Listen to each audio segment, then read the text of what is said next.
Everyone. Welcome to the Chemical Sage। और आज की हम इस वीडियो में देखेंगे कि molecules which do not exist.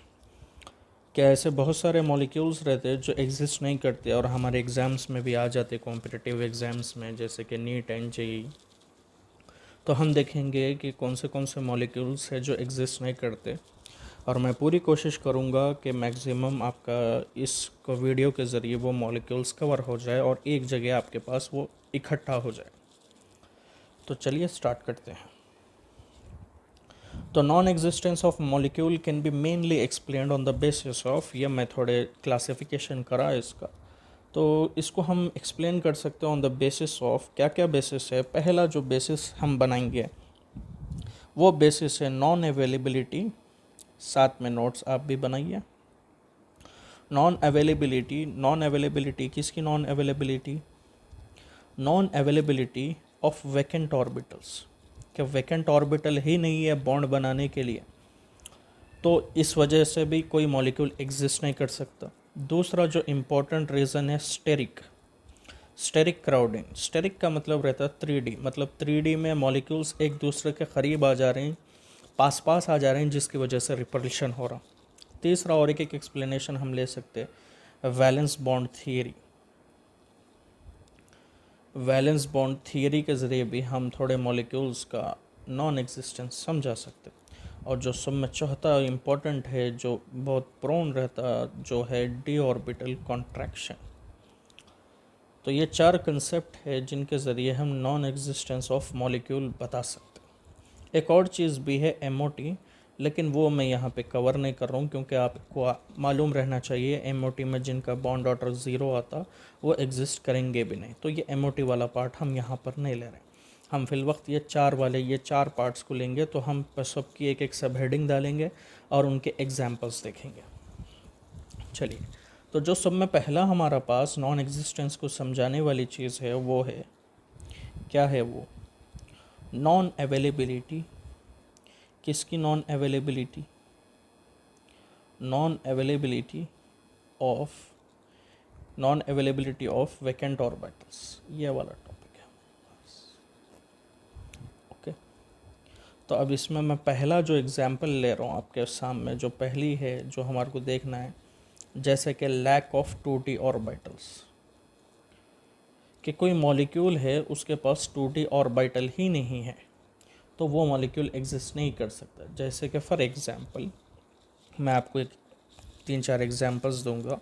तो जैसे कि एक मॉलिक्यूल है PCl5, ये तो एग्जिस्ट करता। दूसरा मॉलिक्यूल है SF6, ये भी तो एग्जिस्ट करता।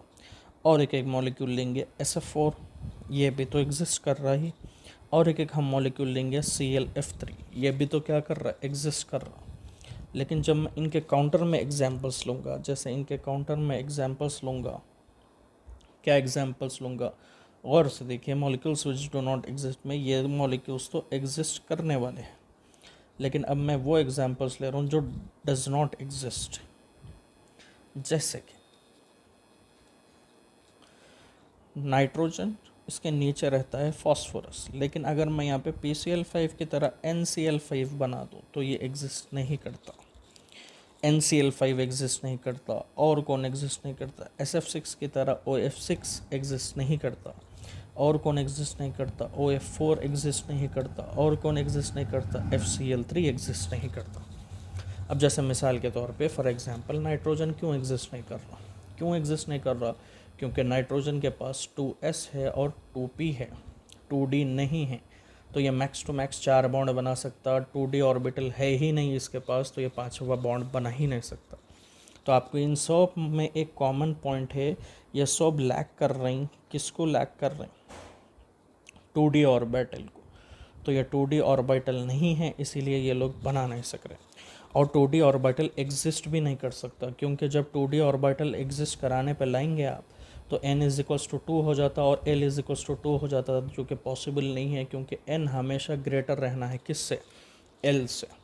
तो मेरे ख्याल से ये आपको ये बात समझ में आ गई शायद कि NCl5, OF6, OF4, FCl3। और एक पॉइंट यहाँ पर देखिए, एक पॉइंट याद रखिए, hydrogen and fluorine can never be central atom. Hydrogen और फ्लोरीन कभी भी सेंट्रल एटम बन नहीं सकते। क्यों नहीं बन सकते? तो उसके लिए मैं एक और चीज़ आपको बता दूँ। To be in the central atom, कोई भी एटम को सेंट्रल एटम बनने के लिए, to be the central atom, कोई भी एटम को सेंट्रल एटम बनने के लिए मिनिमम रिक्वायरमेंट, क्या मिनिमम रिक्वायरमेंट है? क्या मिनिमम रिक्वायरमेंट है कि वो दो बॉन्ड्स तो भी बनाना, दो बॉन्ड्स तो बनाना चाहिए। और हाइड्रोजन और फ्लोरीन ऑलवेज फॉर्म मिनिमम कितने बॉन्ड बनाना? 2 बॉन्ड्स। और हाइड्रोजन और fluorine always form single bond. इसीलिए यहाँ से एक पॉइंट हमारे को समझ में आया कि हाइड्रोजन और फ्लोरीन कैन नेवर भी, क्या बोलिए, सेंट्रल एटम। ये तो एक बात हो गई, लेकिन मैं बता रहा ये था कि लैक ऑफ ऑर्बिटल की वजह से, लैक ऑफ ऑर्बिटल की वजह से मॉलिक्यूल क्या नहीं कर सकता? एग्जिस्ट नहीं कर सकता। जैसे ये एग्जांपल्स हो गया, आपको इन सब में कॉमन पॉइंट बता दिया। और यही जनरली ये वाला एग्जांपल पूछा जाता आपके एग्ज़ाम्स में। कैसा पूछा जाता? PCl3 एग्जिस्ट करता, PCl5 एग्जिस्ट करता, NCl3 एग्जिस्ट कर जाता, लेकिन NCl5 नहीं करता, क्योंकि नाइट्रोजन 5 बॉन्ड बना नहीं सकता, क्योंकि उसके पास 2d ऑर्बिटल है ही नहीं। चलिए, अब नेक्स्ट रीज़न की तरफ अपन बढ़ेंगे, जो कि बहुत इम्पोर्टेंट है। नेक्स्ट रीज़न हम क्या बनाए थे? स्टेरिक क्राउडिंग वाला था। तो अब नेक्स्ट हम साइड हेडिंग ले रहे हैं स्टेरिक क्राउडिंग। तो ये वाला पार्ट तो थोड़ा आपको याद करना पड़ता है इसको, लेकिन मैं NCERT में जो जो एग्जाम्पल्स है उनको एक जगह करने की कोशिश कर रहा हूँ। Steric crowding, okay. तो स्टेरिक क्राउडिंग में क्या क्या एग्जाम्पल्स लेना है मेरे पास? तो देखिए मेरे को क्या क्या एग्जाम्पल्स लेना है। जैसे मिसाल के तौर पे पहले एग्जिस्टेंस वाले एग्जाम्पल्स ले लेता मैं। मॉलिक्यूल्स विच एग्जिस्ट, जैसे फॉर एग्जांपल PF5, और क्या है एग्जांपल? SF4, और क्या है एग्जांपल? SF6, और क्या है IF7। ये सब मॉलिक्यूल्स तो एग्जिस्ट कर रहे हैं, लेकिन कौन एग्जिस्ट नहीं कर रहा वो इम्पोर्टेंट है। जैसे देखो PI5, ये जो कि गैशियस फॉर्म में रहता, एग्जिस्ट नहीं करता। तो यहाँ हेडिंग लिख देंगे हम थोड़ा, डज नॉट एग्जिस्ट। और कौन एग्जिस्ट? SF4 तो एग्जिस्ट करता है। ये कितना इंपॉर्टेंट पॉइंट है NCERT का। SCl4, SBr4 और SI4 ये एग्जिस्ट नहीं करते। क्यों नहीं करते? स्टेरिक क्राउडिंग की वजह से। SF6 तो करता, लेकिन कौन एग्जिस्ट नहीं करता? SCl6, SBr6 और SI6 ये एग्जिस्ट नहीं करते। IF7 तो एग्जिस्ट करता, लेकिन ICl7, IBr7 ये एग्जिस्ट नहीं करते। आगे बात समझ में? तो ये देखिए, ये वाले एग्जिस्ट ही नहीं कर रहे हैं। तो यहाँ पर इसमें अगर कोई चीज़ इम्पोर्टेंट है तो ये वाले एग्जांपल्स बहुत इम्पोर्टेंट है।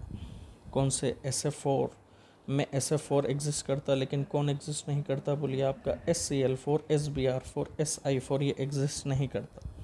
SF6 तो एग्जिस्ट कर रहा, लेकिन SCl6, SBr6, SI6 नहीं कर रहा।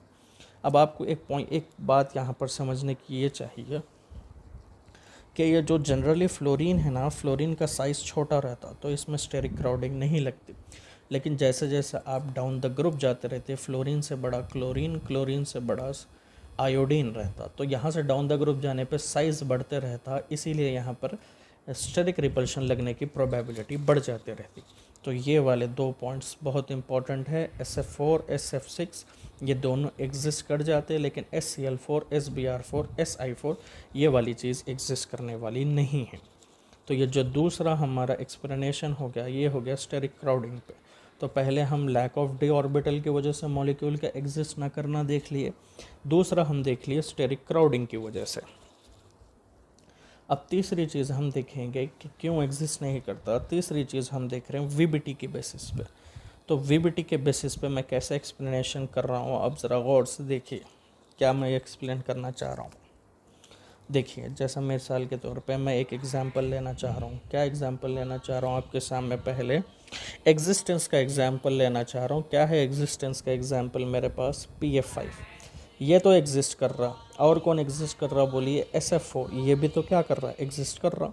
अब ये तो बताया SF6 एग्जिस्ट कर रहा, SCl4, SBr4, Si4 एग्जिस्ट नहीं कर रहा। IF3 ये भी तो क्या कर रहा बोलिए, एग्जिस्ट कर रहा। और कौन एग्जिस्ट कर रहा बोलिए, IF5 ये भी तो क्या कर रहा है, एग्जिस्ट कर रहा। IF7 ये भी क्या कर रहा बोलिए, एग्जिस्ट कर रहा। लेकिन अब हम चेक करेंगे मॉलिक्यूल्स डज नॉट एग्जिस्ट, कौन से एग्जिस्ट नहीं कर रहे। अब इसके बेसिस पे मैं कौन से एग्जांपल्स लेना चाह रहा हूँ वो देखिए आप। PH4 ये है एग्जांपल, SH3 ये है, या फिर मैं SF6 की जगह ले लिया SF5 ले लिया, या फिर IF3 की जगह मैं ले लिया IF2, ऐसा ऑड मॉलिक्यूल ले लिया, या फिर मैं ऐसा IF4 ले लिया, या फिर IF6। ये वाले एग्जिस्ट करने वाले नहीं हैं। क्यों एग्जिस्ट नहीं कर रहे हैं, तो अब मैं इनका एक्सप्लेनेशन आपको दे रहा हूँ, गौर से सुनिए। ये जो फॉस्फोरस रहता है ना, यह फॉस्फोरस या तो अपने ग्राउंड स्टेट में 3 बॉन्ड बनाएंगे, या फिर अपने एक्साइटेड स्टेट में 5 बॉन्ड। अब ये कौन से स्टेट में कितना बॉन्ड बनाता है वो अपनी अलग टॉपिक है, अभी फिल वक्त मैं उसमें नहीं जाना चाह रहा हूँ। अभी हमारा फोकस क्या है, हमारा फोकस ये है कि मॉलिक्यूल्स कौन से एग्जिस्ट नहीं कर रहे। फॉस्फोरस या तो 3 बॉन्ड बनाएंगा, या फिर कितने बॉन्ड बनाएगा, 5। तो आप देखिए PF3 PCl3 रहे, PF5 रह सकता, लेकिन ये 4 बॉन्ड बनाना बिल्कुल ऑड चीज़ है, वो बनाता ही नहीं। सल्फ़र के बारे में जब हम देखेंगे तो ये 2 बॉन्ड बनाएंगा, या तो फिर 4 बॉन्ड बनाएंगे, या फिर कितने बॉन्ड बनाएंगे, 6। सल्फ़र ऐसे 3 बॉन्ड ऐसा बनाने वाला नहीं है। और यहाँ पे SH3 में 3 बॉन्ड बनाया, SF5 में कितने बॉन्ड बनाया, 5 बॉन्ड। तो सल्फ़र 2 4 6 ये कैसा है, ये अगली वीडियो में हम देखेंगे कभी कि कौन कौन से एक्साइटेड स्टेट में कैसे कैसे बॉन्ड्स बनाता।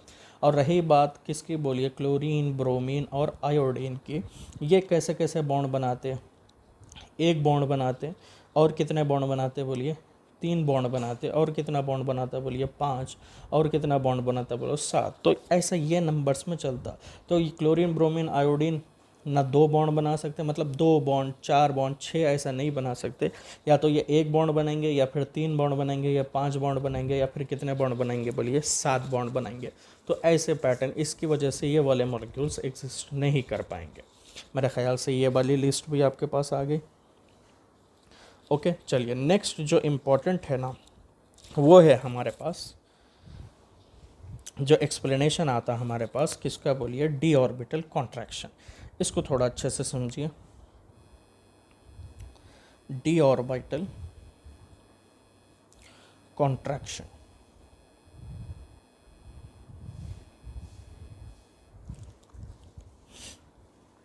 तो अब इसको समझाने के लिए मैं यहाँ पर एक एग्जाम्पल लूँगा। कौन सी एग्जाम्पल लूँगा, PH5 एंड PF5, ये वाली एग्जाम्पल लूँगा।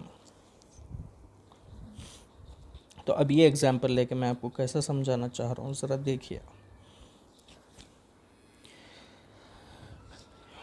तो मैं यहाँ पे फॉस्फोरस ड्रॉ कर लिया। देखो पहले पैटर्न समझो इसका। यहाँ पर फॉस्फोरस का एक ऑर्बिटल हम ड्रॉ कर लेंगे। ये मान लीजिए ये 3s है, ये मान लीजिए यहाँ पर ये 3p है, और थोड़ा दूर पर हम बना लेंगे 3d। तो ये 3 ऑर्बिटल्स आ गए। तो अब इस पे हम मेंशन कर देंगे कि कौन सा ऑर्बिटल है। ये 3s है, ये 3p है, और ये 3d है। अब मेरे को इसमें जो बताना है ना, वो गौर से वो ये बताना है कि यहाँ पे फॉस्फोरस पे पॉजिटिव चार्ज नहीं, वो रहने देंगे। अभी अपन हटाएंगे फॉस्फोरस का पॉजिटिव चार्ज, अभी हम नहीं लेंगे। अभी फॉस्फोरस के हम 2 मॉलिक्यूल्स यहाँ पर लिए। कौन सा मॉलिक्यूल लिए, एक तो लिए मॉलिक्यूल PH5, और एक मॉलिक्यूल लिए हम PF5। तो अब यहाँ पर देखो इसकी वजह से क्या होने वाला है। तो इसकी वजह से ये होने वाला है, पहले आप यहाँ पे डेल्टा नेगेटिव इलेक्ट्रोनेगेटिविटी आप चेक करिए। फॉस्फोरस और हाइड्रोजन में इलेक्ट्रोनेगेटिविटी किसकी ज़्यादा है, तो ऑब्वियस सी बात है किसकी ज़्यादा है बोलिए, फॉस्फोरस की ज़्यादा है। तो यहाँ पर इसके ऊपर डेल नेगेटिव चार्ज रहता, डेल नेगेटिव चार्ज है। और फॉस्फोरस और फ्लोरीन में किसकी इलेक्ट्रोनेगेटिविटी ज़्यादा है, ऑब्वियसली फ्लोरीन की पॉलिंग स्केल पे हमारे को मालूम है 4 आती है इसकी वैल्यू। तो इसके ऊपर डेल नेगेटिव है, तो यहाँ पर कैसा चार्ज हो गया बोलिए, डेल पॉजिटिव। तो अब मैं बताना ये चाह रहा हूँ कि कहाँ पर पॉजिटिव चार्ज आया, कहाँ पर पॉजिटिव चार्ज नहीं आया।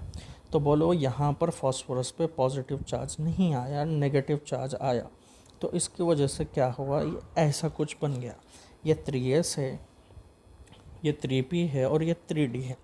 तो ये आ गया देखिए आपका फॉस्फोरस। लेकिन वही फॉस्फोरस को आप यहाँ पे देखिए, ये 3s है, एक मिनट, यहाँ पे फॉस्फोरस पे पॉजिटिव चार्ज आया, ये आ गया कौन सा ऑर्बिटल बोलिए आपका 3s, ये कौन सा ऑर्बिटल आ गया बोलिए आपका 3p, ये कौन सा ऑर्बिटल आ गया बोलिए आपका 3d।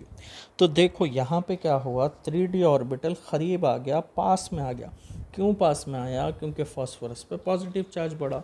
पॉजिटिव चार्ज बढ़ने से क्या होता, अट्रैक्शन होता, अट्रैक्शन होने से क्या हुआ, 3d ऑर्बिटल को करीब ले लिया गया। लेकिन यहाँ फॉस्फोरस पे पॉजिटिव चार्ज आया ही नहीं, उल्टा नेगेटिव चार्ज आ गया। तो ये 3d ऑर्बिटल दूर का दूर ही रहा और थोड़ा दूर हो गया, करीब नहीं आया।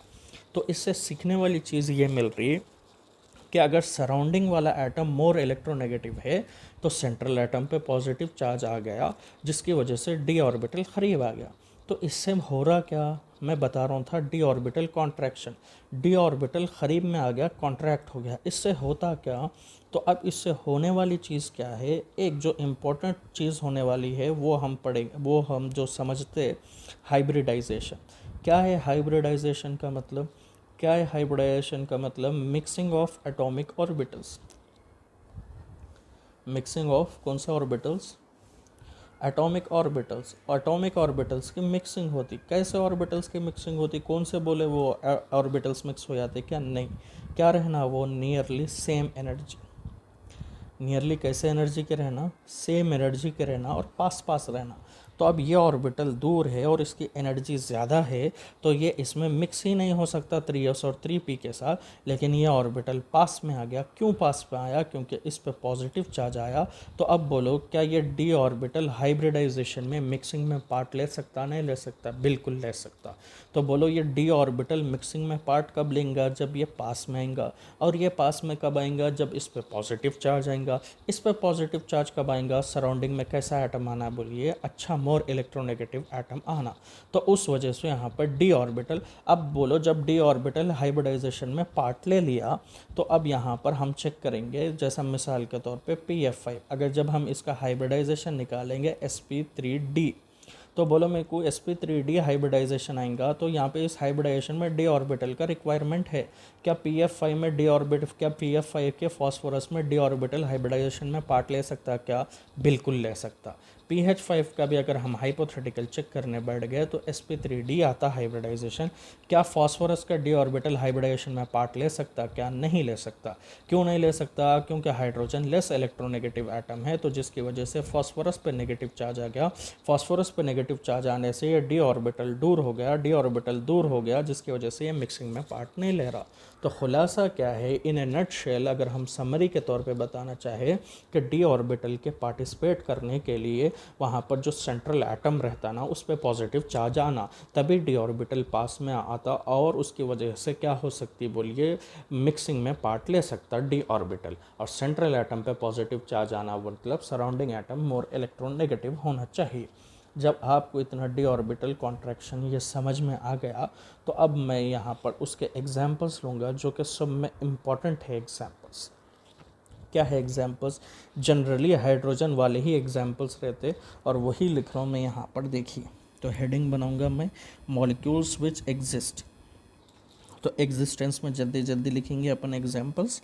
क्या क्या है बोलिए, pf5 है, और क्या है sf6 है, और क्या है sf4 है, और क्या है बोलिए xzf2 है, और क्या है हमारे पास xzf4 है, और क्या है हमारे पास xzf6 है, और कौन सा मॉलिक्यूल है बोलिए हमारे पास if7 है, और कौन सा मॉलिक्यूल है बोलिए हमारे पास brf5 है। तो अब इसको हम कंपेयर करेंगे। यहाँ पर देखिए ये वाले मॉलिक्यूल्स, इसके एग्जिस्टेंस में कौन कौन है। तो डज नॉट एग्जिस्ट, ये वाला एग्जाम्पल pH5। अब आपको एक्सप्लेनेशन मालूम है, pH5 इसका हाइब्रिडाइजेशन निकालेंगे आप हाइपोथेटिकल, तो sp, तो यहाँ पर डी ऑर्बिटल के रिक्वायरमेंट है। क्या हाइड्रोजन डी ऑर्बिटल को फॉस्फोरस पे पॉजिटिव चार्ज ला के पुल करा सक रहा, क्या नहीं करा सक रहा, यहाँ पे डी ऑर्बिटल कॉन्ट्रैक्ट ही नहीं हो रहा। और एग्जाम्पल ले लेंगे हम ss6, और एग्जाम्पल लीजिए आप sh4, और एग्जाम्पल यहाँ पर देखो XgH2 और एग्जाम्पल XgH4 और एग्जाम्पल XgH6, इसके साथ का IH7 और एक एग्जाम्पल BrH5। फिर से गौर से देख लो, ये सब कैसे एटम्स है, बोलो हाइड्रोजन है। हाइड्रोजन एटम्स है, इनकी इलेक्ट्रोनेगेटिविटी ये वाले एटम से कम है, तो जिसकी वजह से यहाँ पॉजिटिव चार्ज नहीं आ रहा, डी ऑर्बिटल पास में नहीं आ रहा, जिसकी वजह से डी ऑर्बिटल मिक्सिंग में यानी हाइब्रिडाइजेशन में पार्ट नहीं ले सक रहा। तो इन ए नटशेल हम कई सारे मॉलिक्यूल्स को हम एक्सप्लेन करने की कोशिश करें कि क्यों एग्जिस्ट नहीं करते। तो नॉन एग्जिस्टेंस ऑफ मॉलिक्यूल या तो non availability of vacant orbital की वजह से हो सकता है, या स्टेरिक क्राउडिंग या वैलेंस बॉन्ड थियरी के ज़रिए हम एक्सप्लेनेशन दे सकते हैं, या फिर डी ऑर्बिटल कॉन्ट्रैक्शन के ज़रिए। तो मेरे ख्याल से आपको ये टॉपिक अच्छा से समझ में आ गए और आपको मालूम हो गए कि वो कौन से मॉलिक्यूल्स हैं जो एग्जिस्ट करने वाले नहीं हैं। ओके, चलिए, थैंक यू।